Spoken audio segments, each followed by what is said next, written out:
हिंदी में यूपीएससी की तैयारी से संबंधित प्रोग्राम्स को देखने के लिए सब्सक्राइब करें स्टडी IQIAS हिंदी।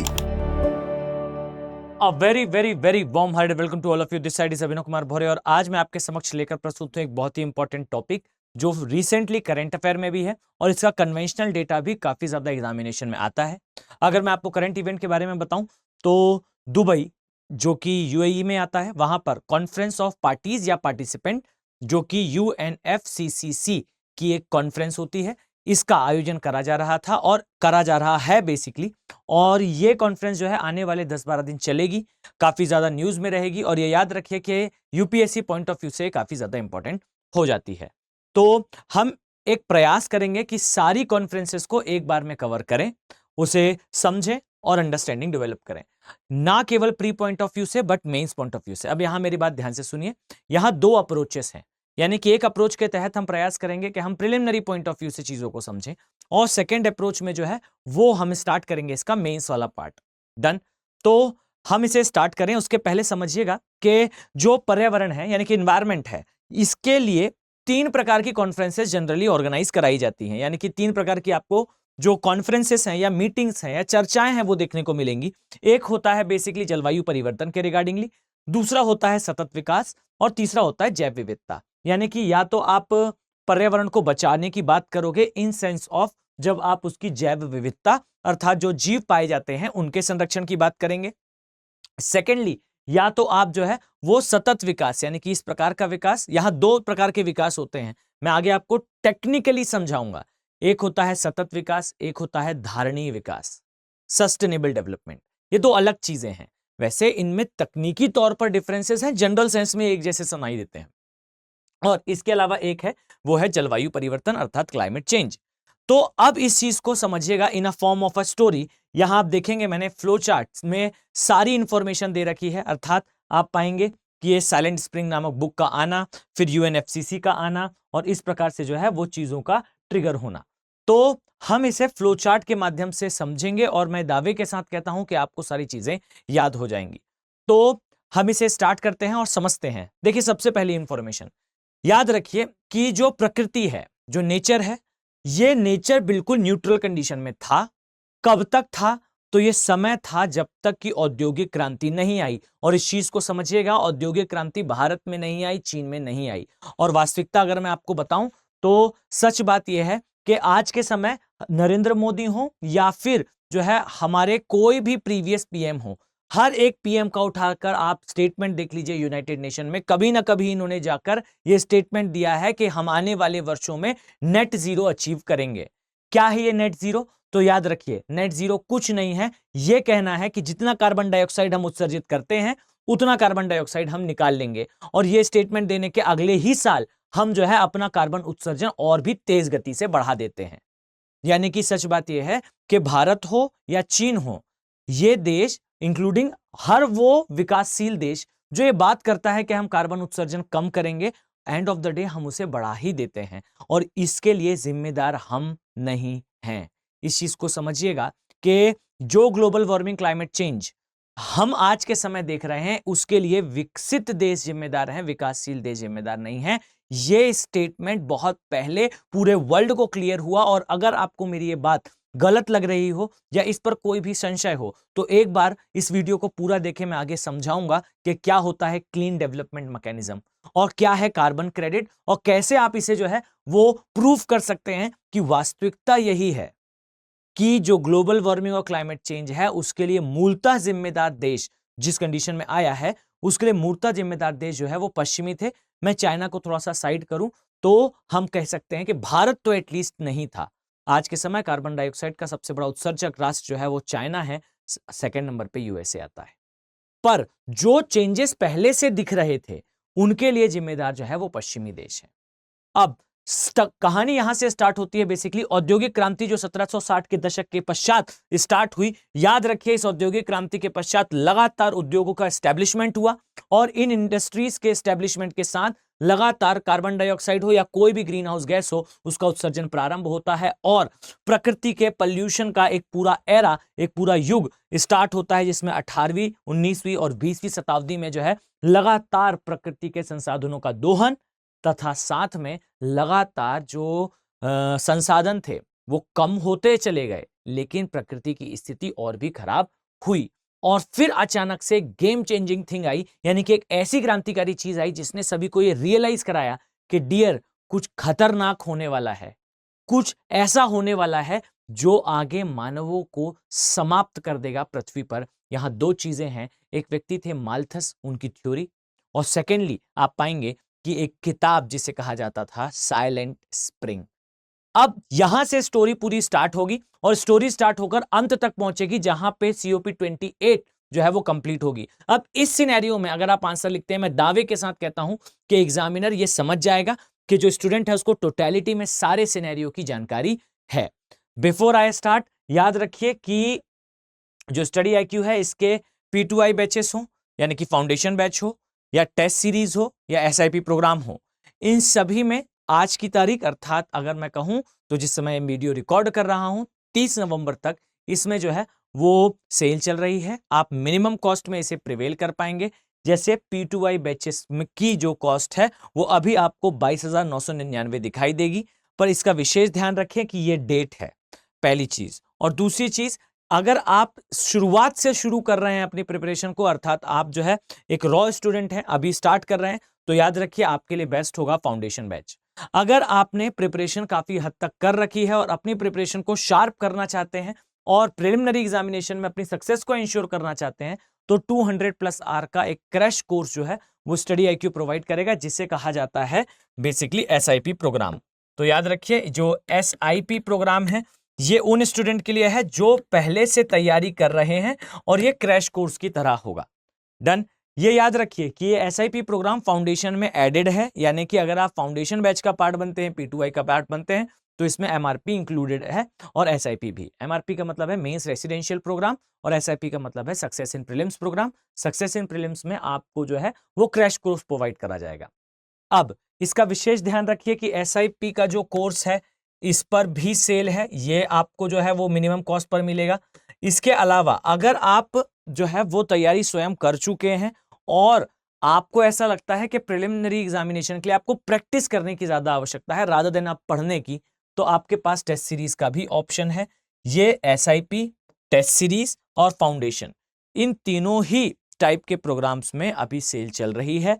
अगर मैं बताऊं तो जो SIP का कॉस्ट है, ये अगर आप इस टाइम के पहले लेते हैं, यानी कि 30 नवंबर के पहले लेते हैं, तो आपको ये 6,999 का पड़ेगा। और ये याद रखिए कि ये कब पड़ेगा, जब आप फैकल्टी कोड का यूज करेंगे, मतलब आप YouTube में जिन फैकल्टीज से पढ़ रहे हैं स्टडी IQ के हिंदी YouTube चैनल पे, आप उन फैकल्टीज के कोड को अप्लाई करके इस चीज को प्रिवेल कर पाएंगे। पहली चीज याद रखिए कि ये प्रोग्राम। सेकेंडली जो टेस्ट सीरीज है ये आपको 3,999 का पड़ेगा, लेकिन बाय अप्लाइंग फैकल्टी कोड। और इसको याद रखिए कि ये सब कुछ 30 नवंबर के पहले तक ही आपके पास अवेलेबल होगा। तो मैं मानकर चलता हूं कि वो सारे अभ्यर्थी, वो सारे एस्पिरेंट जो इस वीडियो को देख रहे हैं वो कहीं ना कहीं UPSC से जुड़े हुए हैं। तो इसे समझिए कि आपके लिए बेहतर अपॉर्चुनिटी है। आपको जो टेस्ट सीरीज मिलेगी इसमें वीडियो सॉल्यूशंस एडेड होंगे, यानी कि आपको जो टेस्ट सीरीज मिलेगी उसमें वीडियो के माध्यम से आपको उसका सॉल्यूशन समझाया जाएगा, PDF के माध्यम से आपको सॉल्यूशन दिया जाएगा और आपके पास टाइमली टेस्ट होगा और आप उसे सॉल्व करेंगे। तो मैं उम्मीद करता हूं कि जो लोग मुझे देख रहे हैं वो आवश्यक रूप से इसे जो है वो ज्वाइन करेंगे, because this is a good thing. आपको आने वाले समय में ये रियलाइज भी होगा। आप देखेंगे वेबसाइट पे तो स्टडी IQ ने जो है वो ये मेंशन कर रखा है कि जो टेस्ट सीरीज है उससे लगभग 65 क्वेश्चंस डायरेक्टली UPSC ने पूछे थे, और ये केवल मौखिक रूप से नहीं है, ये लिखित रूप में आपको दिखाई देगा एग्जाम्पल्स के साथ, कि अगर आपने उस वर्ष ज्वाइन करा होता तो आपको 65 जो क्वेश्चंस थे वो सीधे टेस्ट सीरीज से ही मिलते। मतलब अगर आप टेस्ट सीरीज ही पूरी याद करके जाते तो भी आपको जो है वो एग्जामिनेशन में कट ऑफ, हमेशा याद रखिए 45 प्रश्न या आप कह लीजिए 90 से 100 के बीच में होता है। आपको सीधा सीधा जो है 110 मार्क्स के ज्यादा के क्वेश्चन जो है वो टेस्ट सीरीज से ही आए थे। और ये मैं नहीं कह रहा हूं, वेबसाइट पे लिंक है, आप उस पर जाकर उसे चेक कर सकते हैं। तो मैं मानकर चलता हूं कि आप लोग जो है आवश्यक रूप से अगर तैयारी कर रहे हैं तो इनका पार्ट बनेंगे। चलिए हम अपने डिस्कशन पर वापस आते हैं। अब समझिएगा, जैसे ही वर्ल्ड ने जो है 17वीं शताब्दी के पश्चात 18वीं, 19वीं और 20वीं शताब्दी में लगातार प्रदूषण करा। इसके पश्चात एक किताब आई और इस किताब के साथ चर्चाएं प्रारंभ हो गई कि बेसिकली हमने कुछ तो ऐसा खतरनाक करा है प्रकृति के साथ कि लगातार जो है वो चीजें चेंज हो रही है। यहां मैं आपको दो चीजें बताना चाहूंगा। एक जो है, एक व्यक्ति थे माल्थस, उन्होंने भी एक बात कही थी कि पृथ्वी से जो है मानव समाप्त होने वाले हैं और अगर हम चाहते हैं पृथ्वी पर रहना तो हमें तेजी से खाद्य उत्पादन बढ़ाना पड़ेगा। और उसी प्रकार से ये किताब भी जो है वो पर्यावरण के संरक्षण की बात करती थी और रियलाइज करा रही थी कि संभल जाइए, प्रकृति का वार्निंग अलार्म स्टार्ट हो चुका है। अब ये किताब आती है 1962 में और इसके पश्चात जो है वो पर्यावरण के संरक्षण का युग प्रारंभ होता है। और ये याद रखिए कि इसी एरा में आपको सारे इवेंट देखने को मिलेंगे। अब यहां आप देख पाएंगे और याद रखिए, अगर आप इसे डाउनलोड करना चाहते हैं तो आप मेरे टेलीग्राम चैनल अभिनव बोहरे ज्योग्राफी से इसे डाउनलोड कर सकते हैं और इससे उठाकर अपने नोट्स बना सकते हैं। अब देखिए, 1962 का समय था, साइलेंट स्प्रिंग बुक आई, रियलाइजेशन हुआ कि प्रकृति का असैसिनेशन हो रहा है और इसके संरक्षण की आवश्यकता है। अब जैसे ही 62 का समय निकला, 10 साल लगे पूरे विश्व को इस बात को समझने में कि यस, हां, कुछ खराब हुआ है। और 1972 का समय आता है जब स्टॉकहोम, ये बेसिकली कैपिटल है स्वीडन की, इस स्थान पर जो है, और याद रखिए सबमिट करी गई, और याद रखिए सबमिट का ऑफिशियल नेम क्या है। इसका ऑफिशियल नेम है United nation conference on the human environment.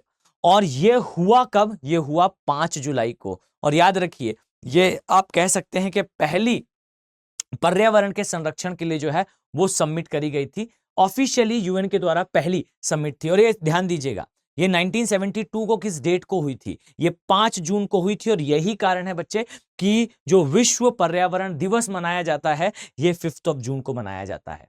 और इस कॉन्फ्रेंस में भारत की तरफ से किसने पार्टिसिपेट करा था? तो इसमें पार्टिसिपेशन था मैडम इंदिरा गांधी का। Indira Gandhi went for this conference और उससे वापस आने के पश्चात भारत में एक बिल पास करा गया जिसे कहा गया wild life protection act of 1972, 1972 का वन्य जीव संरक्षण अधिनियम। और यह हमने अचीव कर लिया। तो देखिए, 1962 को आई साइलेंट स्प्रिंग बुक, जिसने रियलाइजेशन कराया इस बात का कि बेसिकली पर्यावरण खराब हो रहा है। डियर ह्यूमंस, अगर पृथ्वी पर रहना चाहते हो तो समझ जाओ। अब इसके पश्चात जो है वो यूनाइटेड नेशन का एक कॉन्फ्रेंस हुई स्टॉकहोम में, और स्टॉकहोम में 5 जून को जो कॉन्फ्रेंस हुई उसमें भारत के साइड से पार्टिसिपेशन हुआ इंदिरा गांधी मैम का। देश में आकर वाइल्ड लाइफ प्रोटेक्शन एक्ट पास करा गया और साथ ही वर्ल्ड ने यह प्रॉमिस करा कि भाई हम अब जो है वो पर्यावरण के संरक्षण का कार्य करेंगे। लेकिन मैं एक बात आपको सच्चाई से बताऊं तो यहां पर हमने बातें बहुत सारी करी लेकिन उन्हें फॉलो बिल्कुल नहीं करा। आने वाले वर्षों में सारे देशों ने, इंक्लूडिंग इंडिया और इंक्लूडिंग अदर सारी कंट्रीज, सब ने दिल खोल के विकास कार्य करे, दिल खोल के हथियार बनाए और दिल खोल के जो है औद्योगिक क्रांति लाई। कोई पर्यावरण संरक्षण नहीं हुआ। और फिर आया क्या? 1992 यानी कि 20 साल के पश्चात फिर से एक समिट कराई गई और इस समिट को कहा गया अर्थ समिट। और याद रखिए, ये जो अर्थ समिट थी, इसका ऑफिशियल नेम जो था वो था यूनाइटेड नेशन फ्रेमवर्क। नो, ये याद रखिए, ये कॉन्फ्रेंस थी। फ्रेमवर्क इसके बाद आएगा, United nation conference on the environment and development. और ये कॉन्फ्रेंस हुई Rio de Janeiro, which is capital of Brazil. यहां पर इसको जो है आयोजित करा गया और इसमें लिखा गया एजेंडा 21। और यहां पर देखिए, यहां जब लोगों ने बात करी थी बड़ी बड़ी कि हम जो है विकास चाहते हैं और हम जो है पर्यावरण का संरक्षण भी चाहते हैं, सारे देशों ने जोर जोर से चिल्लाया कि हम जो है वो बेहतर तरीके से पर्यावरण का संरक्षण करेंगे। पर ऐसा कुछ हुआ नहीं। और जब हुआ नहीं तो 20 वर्ष पश्चात जब सारे देश पुनः मिले तो उन्हें रियलाइज हुआ कि हमें कोई ऐसी चीज बनाने की आवश्यकता है जो बाइंडिंग इन नेचर हो, ऑब्लिगेटरी हो, बाध्यकारी हो देशों के ऊपर। जब ये बाध्यकारी चीज आएगी तभी देश जो है वो सुधरेंगे और पर्यावरण का संरक्षण प्रारंभ करेंगे। डन। अब समझिए, जब इस चीज को लाया गया तो लाने के पश्चात एक एजेंडा डिसाइड करा गया जिसे कहा गया एजेंडा 21। और इस एजेंडा 21 में लिखा गया क्या? सतत विकास के लक्ष्य। और बहुत सारे लक्ष्य इसमें ऐड करे गए। और अब इस चीज को समझिए कि जैसे ये लक्ष्य निर्धारित हुए, सभी देशों ने इस बात पर एग्री करा कि भाई हम यही कुछ जो है आज से 20 साल पहले कहकर गए थे और अपने देश में कोई कार्य नहीं करा था। अब इस चीज को सुधारने के लिए देशों ने डिसाइड करा कि हम एक स्ट्रक्चर्ड मैनर में जो है वो पर्यावरण के संरक्षण के लिए अलग इंस्टीट्यूशन बनाएंगे। और फिर जन्म होता है 1992 की अर्थ समिट के पश्चात यूएनएफसीसी का। और यही यूएनएफसीसी की जो समिट्स हैं, याद रखिए, वो सीओपी कहलाती हैं। यानी कि जो आज आप सीओपी देख रहे हैं वो सीओपी आई है कहां से? यूएनएफसीसी से। ये यूएनएफसीसी की बैठकें हैं। और ये आया कहां से है? ये पृथ्वी समिट से आया है। और ये पृथ्वी समिट कहां से आई है? तो ये पृथ्वी समिट स्टॉकहोम के जो लक्ष्य थे, जो प्राप्तियां थी, उसको इवेल्युएट करने के लिए करी गई थी। अब यहां से देखिए, दो गाड़ियां एक साथ चलेंगी। एक गाड़ी होगी किसकी? अर्थ समिट की। ये अर्थ समिट जो है हर 10 साल में या 5 साल में आयोजित करी जाती थी, जिसमें 1992 में रियो डी जेनेरियो ब्राजील में हुई थी। इसके 5 वर्ष के पश्चात रियो 5 उसका नाम रखा गया। और ये रियो 5 जो है ये न्यूयॉर्क में हुई 1997 में। इसी के पश्चात रियो 10 हुई। रियो 10 जो है वो 2002 में कहां पर होती है? जोहानिसबर्ग में। और ये याद रखिए, साउथ अमेरिका, माफ कीजिएगा, साउथ अफ्रीका में आता है। इसी प्रकार से आगे जाएंगे तो आपको रियो 20 दिखाई देगी। और याद रखिए, जो रियो 20 है इसका आयोजन जो है पुनः रियो डी जेनेरियो ब्राजील में करा गया था। डन। अब देखिए, ये एक समिट का दौर रहा और इसमें हर बार ये इवॉल्व करा जाता था, ये रिकॉग्नाइज करा जाता था कि एग्जैक्टली जो है वो हमने वो लक्ष्य प्राप्त करे हैं या नहीं, हमने वो जो है वो डायमेंशन फुलफिल करे हैं या नहीं, जो हमने पहले डिसाइड करे थे। अब यहां पर एक काम की चीज ये है कि जो अर्थ समिट आप देख रहे हैं, ये अर्थ समिट पहले के पश्चात जो यूएनएफसीसीसी का एस्टेब्लिशमेंट हुआ था, ये ऑब्लिगेटरी बनाने का प्रयास इसे करा गया था। यानी कि वो देश जो इसका पार्ट बनेंगे, वो नेशन जो इसका हिस्सा बनेंगे, उन नेशन के ऊपर बाध्यकारी करा जाए कि कुछ चीजों को फॉलो करना ही है। अब इस चीज को देखते हुए आइए नेक्स्ट स्लाइड पर चलते हैं और ये काफी इंपॉर्टेंट होने वाला है। देखिए और इस चीज को आत्मसात करिए कि United nation framework convention on climate change, ये वो एग्रीमेंट था जो 1992 में आया। ये वो संधि बनी जो 1992 में आई और इसकी पहली बैठक जो है वो 95 में हो पाई थी। आप सोच कर देखिए कारण क्या है। जिस जो है वो आप कह लीजिए ग्रुप को बना लिया गया था 1992 में, उसको पहली सबमिट करने में जो है वो 3 साल लगे। कारण क्या है? कारण यह है कि जो ऑर्गेनाइजेशन बन रहा था, ये ऑर्गेनाइजेशन आने के पश्चात जो है वो बहुत सारे देशों को प्रॉब्लम क्रिएट करने वाला था। इस चीज को समझिएगा कि यहां पर्यावरण के संरक्षण की जब बात करना हो तो बात तो बहुत आसानी से की जा सकती है, लेकिन कार्य करने में एक बड़ी समस्या होती है। क्या समस्या होती है? मैं टेक्निकली आपको समझाता हूं। याद रखें कि जो फर्स्ट इसका सीओपी था, सीओपी मतलब कि कॉन्फ्रेंस ऑफ पार्टिसिपेंट या पार्टीज, ये बर्लिन जर्मनी में हुआ 1995 में। यहां कोई खास एग्रीमेंट साइन नहीं करा गया, लेकिन यह बात कर दी गई थी, यह प्रस्तावना ला दी गई थी कि आने वाले समय में कोई ना कोई बाइंडिंग इन नेचर या ऑब्लिगेटरी एग्रीमेंट आने वाला है। और वेलकम इसकी सीओपी 3 में जो जापान में कराई गई थी और जापान के क्योटो नामक शहर में कराई गई थी, यहां पर एक क्रांतिकारी रिवॉल्यूशनरी संधि आई जिसे कहा गया क्या? जिसे कहा गया क्योटो प्रोटोकॉल। और इसी क्योटो प्रोटोकॉल ने इंट्रोड्यूस करा। देखिएगा इस चीज को आप समझ पाएंगे इसे देखकर। देखिए 1997 में आ गई थी और इसे इनएक्ट होने में, यानी कि पूरे देशों को इसका भाग बनने और फिर आगे बढ़ने में कितने वर्षों का समय लगा? तो सारे देशों को इसका पार्ट बनने और पूरी तरह से लागू होने में 8 वर्षों का समय लगा है। और यही वो प्रोटोकॉल है जो आपको विश्व का वो ब्लैक फेस दिखाएगा, जो लिटरली आपको समझाएगा कि क्यों आपको आईएएस की तैयारी करनी चाहिए, क्यों आपको समझना चाहिए कि एग्जैक्टली चीजें क्या हैं। देखिएगा इसमें जो है वो 2 चीजें हैं और काफी मजेदार है ये समझने में। देखिए एक है क्लीन डेवलपमेंट मैकेनिज्म और इसी से जुड़ा हुआ एक डायमेंशन है जिसे कहा जाता है कार्बन क्रेडिट। ठीक है, और ये जो क्लीन डेवलपमेंट मैकेनिज्म है और ये जो कार्बन क्रेडिट है आपस में इंटरलिंक है।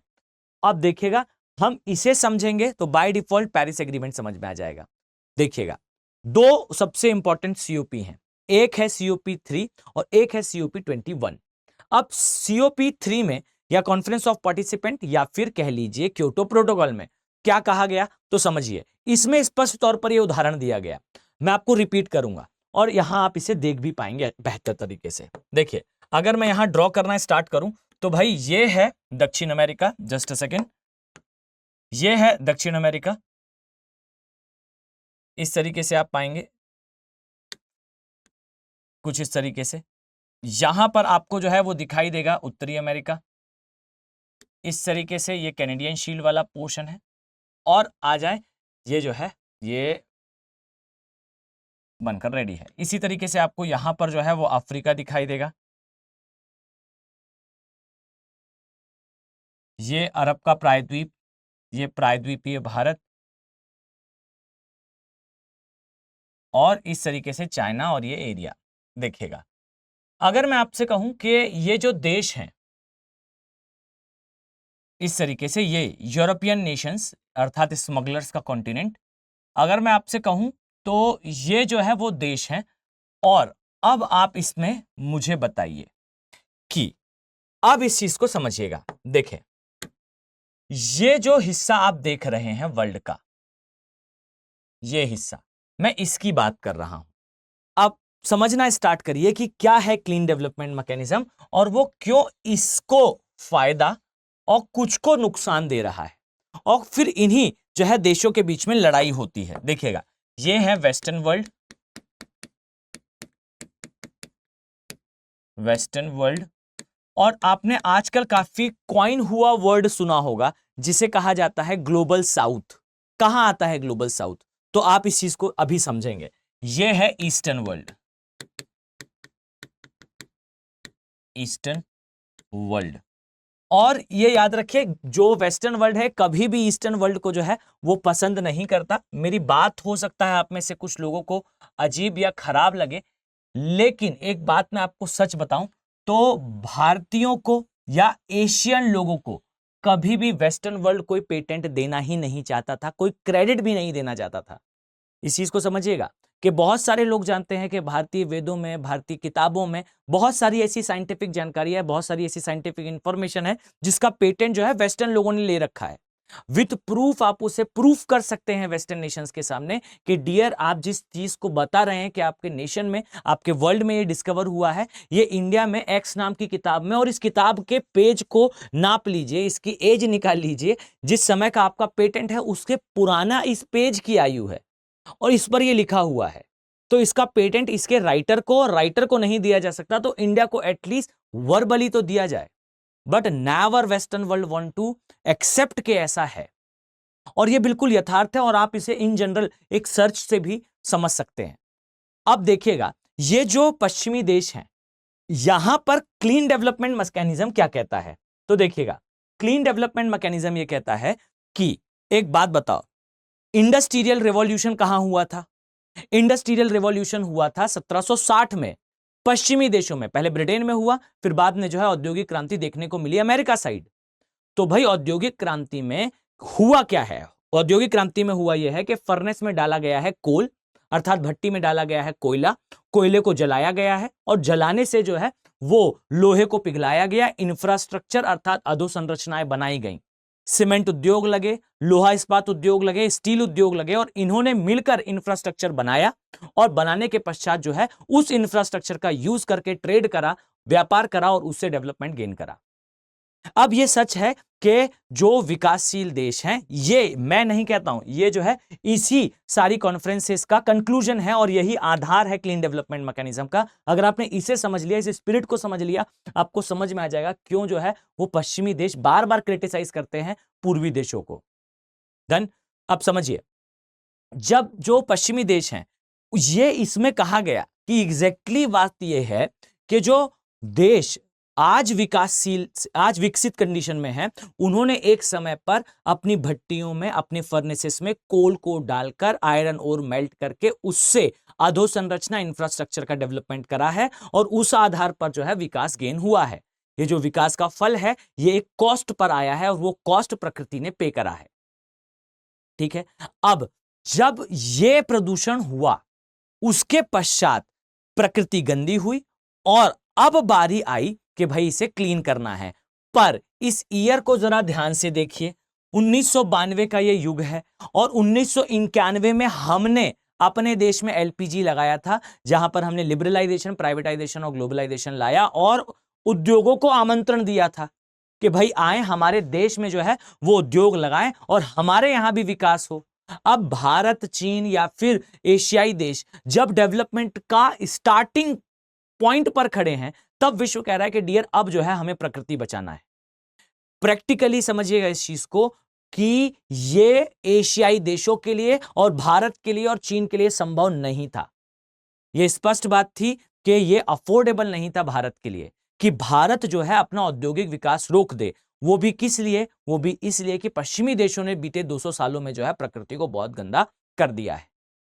अब इस पॉइंट ऑफ एक्शन पे भारत कभी भी ये नहीं कहता कि हम जो है वो प्रकृति को बचाना नहीं चाहते। नो डाउट इंडिया हर बार चाहता है कि हम भी प्रकृति का जो है वो उतना ही संरक्षण करें जितना अन्य देश कर रहे हैं, और इवन इंडिया उससे बेटर करता भी है। पर यहां पर हमेशा एक चैलेंज होगा, विकास वर्सेस पर्यावरण, डेवलपमेंट वर्सेस एनवायरनमेंट। और ये याद रखिए कि यहां पर कार्बन क्रेडिट का फॉर्मूला आता है। अब कार्बन क्रेडिट क्या कहता है? तो कार्बन क्रेडिट कहता है कि भाई देखिए, स्पष्ट बात है कि जो विकासशील देश हैं वो भी वो फ्रूट खाना चाहते हैं जो फ्रूट पश्चिमी देश खा रहे हैं। यानी कि भारत हो या कोई भी अन्य देश हो, वो ये जरूर चाहता है कि हमारे यहां भी वही विकास हो भाई जो पश्चिमी देशों में है। अब अगर पश्चिमी देशों के पास है तो वो जिस माध्यम से आया था उसी माध्यम को आज पूर्वी देश फॉलो करेंगे। अब इस समस्या का समाधान यह है कि पश्चिमी देशों को ये सहायता देनी होगी पूर्वी देशों को कि वो भी डेवलपमेंट गेन करें, वो भी विकास गेन करें, लेकिन जो विकास होगा वो विकास वास्तविकता में क्लीन फॉर्म में हो। तो क्लीन एनर्जी बनाने के लिए पैसा जो है वो विकसित देश देंगे। यानी कि विकसित देशों ने जो विकास गेन करा है उस विकास के द्वारा अर्जित धन को वो पूर्वी देशों को देंगे, यानी कि ऐसे देशों को देंगे जो विकासशील हैं और वो अपने देश में जो है वो स्वच्छ या क्लीन एनर्जी को प्रोड्यूस कर पाए। अब क्लीन एनर्जी बनाओगे तो भाई फिर जो है आने वाले समय में और ज्यादा ग्रीन हाउस गैसेस का उत्सर्जन नहीं होगा।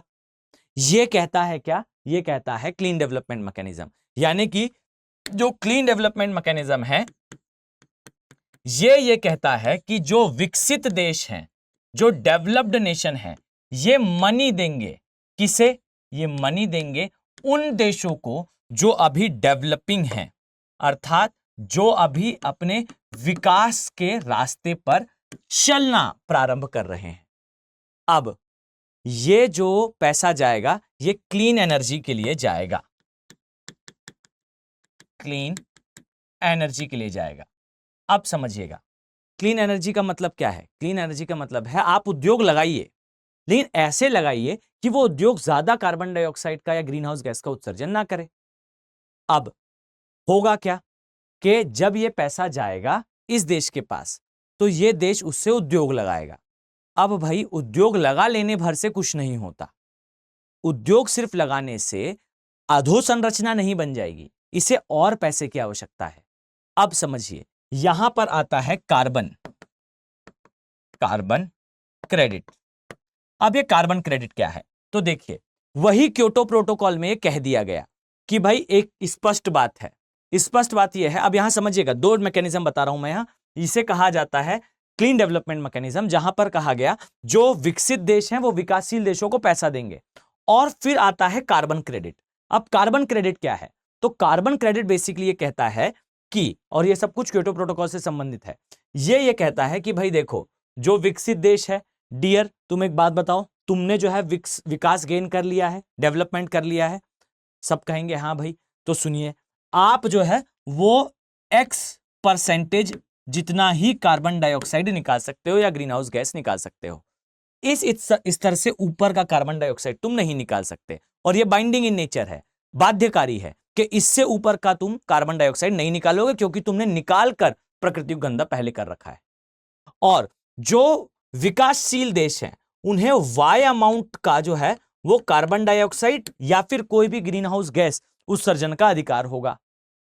अब समझिएगा जो विकसित देश हैं उनके पास पहले से बहुत बड़ी इंडस्ट्रीज हैं, पहले से बहुत बड़े उद्योग हैं, और वो उद्योग इतने से कार्बन लिमिट में काम नहीं चला सकते। बड़ी बड़ी इंडस्ट्रीज लगी हुई हैं यूएसए में, डेट्रॉइट हो या फिर जो है वो वॉशिंगटन के आसपास का एरिया हो, ये सारे प्लेसेस हाईली इंडस्ट्रियलाइज हैं। और अगर आप कह दें कि सिर्फ X% आपको निकालना है कार्बन डाइऑक्साइड, तो इतने में यूएसए, ब्रिटेन, इनका खर्चा नहीं चलेगा, यानी कि ये अपनी इंडस्ट्रीज को नहीं चला पाएंगे। कंडीशन ये होगी कि इन्हें अपनी इंडस्ट्रीज बंद करनी पड़ेगी। अब दूसरी तरफ देखिए, दूसरी तरफ वाई लिमिट दी हुई है किसे? डेवलपिंग नेशंस को, यानी कि तुम इतना कार्बन डाइऑक्साइड निकाल सकते हो, पर डियर वो कार्बन डाइऑक्साइड निकालेगा कैसे? उसके पास तो उद्योग ही नहीं है, और उद्योग लगाने के लिए जो पैसा मिला है वो तो क्लीन एनर्जी के फॉर्म में मिला है। अब समझिएगा कि इसे जो पैसा मिला वो क्लीन एनर्जी के लिए मिला, लेकिन यहां उसके उद्योग नहीं है। और जो कार्बन डाइऑक्साइड निकालने की इसे लिमिट मिली, वो लिमिट यूज करने के लिए भी इसके पास कोई उद्योग लगा नहीं है। तो अब जो है वो डेवलप्ड नेशन ये कहते हैं कि आओ अब हम करते हैं व्यापार। क्या व्यापार? तो अब यहां स्टार्ट होता है कार्बन ट्रेड, या इसे कहा जाता है कार्बन क्रेडिट। समझिएगा कि भाई कार्बन डाइऑक्साइड निकालने की इतनी अनुमति, एक्स नामक अमाउंट निकालने की अनुमति जो है वो जो है विकासशील देशों को दी गई है। अब एक काम करो, डियर विकसित देश, तुम विकासशील देश को जो है वो पैसा दे दो, ठीक, $US दे दो, और उसके बदले ये लिमिट का कार्बन डाइऑक्साइड तुम निकाल लेना। यानी कि जो विकासशील देश कार्बन डाइऑक्साइड नहीं निकाल पा रहे हैं, वो कार्बन डाइऑक्साइड जो है वो विकसित देश निकाल लें, और उसके बदले ये पैसा दे दें विकासशील देशों को। अब ना यहां समझिएगा, हाल बुरा हो जाएगा किसका?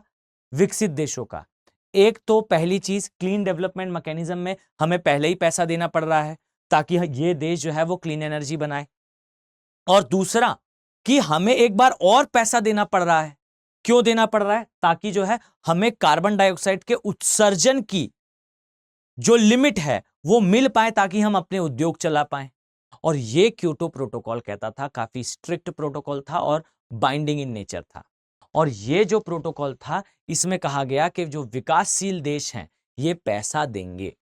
कोर बात ये है, nobody used to tell you in a manner कि भाई स्पष्ट कहानी ये है कि खेल अंदर पैसे का है। फाइन, खेल अंदर जो है वो मनी का है, और ये मनी देना ही ये प्रूफ करता है कि कहीं ना कहीं लॉजिकली, आप इस चीज को समझिए कि अगर आपने किसी स्थान पर फाइन भरा है, यानी कि आप इस चीज को एक्सेप्ट करते हैं कि आपने गलती करी है। और जो विकासशील देश, आज जो विकसित देश विकासशील देशों को पैसा दे रहे थे उस समय तक, ये बिल्कुल सिद्ध करता था कि कहीं ना कहीं इस बात में लॉजिक था कि हो तो सही रहा है। पर इसके पीछे का एक डिफरेंट लॉजिक भी है, और जो डिफरेंट लॉजिक है वो थोड़ा ज्यादा जो है वो इंटेलेक्चुअल फील होता है, पर आप इन दोनों को ही समझें। दूसरा लॉजिक ये कहता है भाई कि हम सभी लोग एक नाव में बैठे हैं और उसमें छेद है। अब फोकस इस बात पर नहीं करना है कि वो छेद किसने करा है, फोकस इस बात पर करना है कि ये नाव ना डूबे, इसीलिए पानी निकाला जाए और छेद बंद करा जाए। तो ये वही बात है कि पूरी पृथ्वी पर जो है प्रदूषण फैल रहा है। अब फैलाया किसी ने भी है, ये साफ कैसे होगा इस पर चर्चा हो, और साफ कैसे होगा? तो रेडी है एक मैकेनिज्म कि भाई विकास तो सभी चाहेंगे, विकास के बिना किसी का काम नहीं चलने वाला, और विकास अगर चाहते हैं तो वो क्लीन मैनर में हो, उसके लिए पैसा चाहिए होगा इन देशों को, और वो मिलेगा। कार्बन क्रेडिट की आवश्यकता होगी, वो मिलेगी। अब ये सब कुछ चल रहा था, ये सब कुछ क्योटो प्रोटोकॉल में लिखा था, और आई थिंक आपको ये समझ में आ चुका है। ठीक है, अगर आपको कोई डाउट हो तो आप कमेंट सेक्शन में मेंशन करिए, और मैं स्पष्ट बताऊं तो आप सभी के कमेंट मैं डेफिनेटली कमेंट सेक्शन में रीड करता हूं। आप लोग अपनी क्वेरीज जो है वो टेलीग्राम चैनल पर भी पूछ सकते हो, और अगर आपको ये ऐसा लगता हो कि इंफॉर्मेटिव है या आपके जानकारी में आपको एक वैल्यू एडिशन प्रोवाइड कर रहा है, तो इसे डेफिनेटली एक बार जरूर शेयर करें। आपका जो शेयर है वो डेफिनेटली रिफ्लेक्ट कर जाता है, वो जो है वो हमें दिखता है कि स्टूडेंट्स ने जो है इसे शेयर करा। तो प्लीज ट्राई करें कि अगर आप तक ये जानकारी पहुंच रही है तो इसे शेयर जरूर करें। तो चलिए, तो यहां पर क्योटो प्रोटोकॉल क्लियर था, ये चल रहा था, लेकिन पैसा देना पड़ रहा था इन देशों को। और जब ये पीड़ा बढ़ी, जब ये दर्द बढ़ा, तो भाई आगे इसमें जो है वो एक नया डायमेंशन निकल कर आया जिसे कहा गया पेरिस एग्रीमेंट। अब पेरिस एग्रीमेंट में ये बात कही गई कि सुनिए भाई, कार्बन क्रेडिट है, जो क्लीन डेवलपमेंट मैकेनिज्म है, ये दोनों हैं, लेकिन हम चाहते हैं कि हम इस लक्ष्य को प्राप्त कर लें। अब कौन सा ये लक्ष्य है? तो देखिएगा, इसमें लिखा हुआ है वैश्विक तापमान में वृद्धि को इस शताब्दी में जो पूर्व औद्योगिक स्तर से 2 डिग्री सेल्सियस ये नीचे रखना है, और आगे आने वाले टाइम में जो वैश्विक तापमान में वृद्धि है उसको 1.5 डिग्री सेल्सियस से नीचे करना है। डन। अब इस लक्ष्य को पूरा करने के लिए कहा गया कि भाई आइए पेरिस एग्रीमेंट में साइन करिए, और पेरिस एग्रीमेंट में यूएसए ने भी साइन करा और सभी देशों ने साइन करा। अब इस एग्रीमेंट को साइन करने के बाद इस लक्ष्य को पूरा करने की बारी आई, जिसको पूरा करने के लिए पैसे की आवश्यकता आई, और यूएसए में इलेक्शन आए। यूएसए में इलेक्शन आए और यूएसए में डोनाल्ड ट्रंप जी ने जो है वो अपना स्टेटमेंट पास करे कि भाई पेरिस एग्रीमेंट अमेरिकन इंटरेस्ट के अगेंस्ट है। क्यों अगेंस्ट है? क्योंकि इस पेरिस एग्रीमेंट में साइन करने के बाद आपको पैसा देना पड़ेगा। अब अमेरिकन के अगेंस्ट है, हम वापस निकलते हैं। यानी कि जो 200-250 सालों में प्रकृति का असैसिनेशन करके, नेचर का असैसिनेशन करके विकास करा, एंड ऑफ द डे जब विकास हो गया और उसके बदले अब पे करके प्रकृति को सुधारने की बात है, तो फिर जो है वो यूएसए वहां से पीछे हो लिए। अब इसके पश्चात बहुत सारे देशों ने नो डाउट अच्छा कंट्रीब्यूशन दिखाया, और बहुत सारे देशों ने जो है वो कंट्रीब्यूट करा भी क्लीन डेवलपमेंट मैकेनिज्म में, और जो है वो भारत के अंदर भी और चीन के अंदर भी दोनों जगह कुछ कुछ जो है वो चेंजेस आए। लेकिन यहां मैं स्पष्ट कर दूं, बहुत ज्यादा शुगर कोटेड टॉक तो नहीं, पर स्पष्ट बात यह थी कि आज भी यहां पर पेरिस एग्रीमेंट में यूएसए के निकल जाने के बाद धन की समस्या है, और यूएसए ने बिल्कुल क्लियरली ये कह दिया है कि जब तक विश्व ये नहीं मान लेता कि भारत और चीन ये विकासशील नहीं विकसित देश हैं, तब तक आगे कोई बात नहीं होगी। यानी कि यूएसए ने स्पष्ट करा है कि भाई आप पहले जो है वो इंडिया को और चाइना को बोलो कि ये डेवलप्ड नेशन में आते हैं। कारण यही है कि ये देश के पास, यानी कि भारत हो या चीन हो, हमारे पास कार्बन क्रेडिट है। चीन के पास तो खैर नहीं है, पर हमारे पास कार्बन क्रेडिट ठीक ठाक रहती है, और एक समय पर हमने कार्बन क्रेडिट दी भी थी कुछ देशों को, उसके बदले हमें पैसा, ये हमारी मजबूरी थी। फाइन। अब आज के समय तो हम ये नहीं करते, पर हाँ, और ये करना कोई बुरी बात नहीं है, इसे कार्बन क्रेडिट कहा जाता है। ये याद रखिए, ये बना ही इस कारण से है कि आप इसको जो है वो यूज करके विकास कर पाएं और इस प्रकार से डेवलपमेंट हो। तो भाई पेरिस एग्रीमेंट में यही बात कही गई कि हमें ये लक्ष्य पाना है और इस मैनर में पाना है।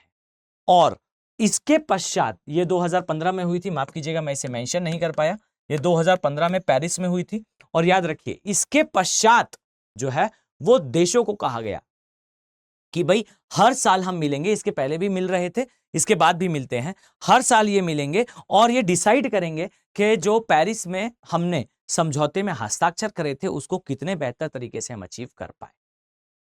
क्लियर है? अब इसमें फाइनल एक स्टेटमेंट मेरा सुनिएगा कि कैसे पश्चिमी, जो मैंने आपको लाइन समझाई, ये दोनों सीओपी आपके लिए इंपॉर्टेंट है, इसको याद रखिएगा।